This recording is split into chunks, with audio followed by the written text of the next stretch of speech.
在今天的社会、今天的环境，你要求别人配合你，那是高难度的，几乎不可能。所以你就改变自己。当我觉得这个声音很刺耳的时候，我讨厌它没有用，我也改变不了它。我改变自己什么？我就试图去听所有的声音。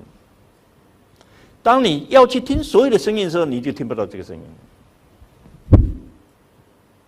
那你就没事了。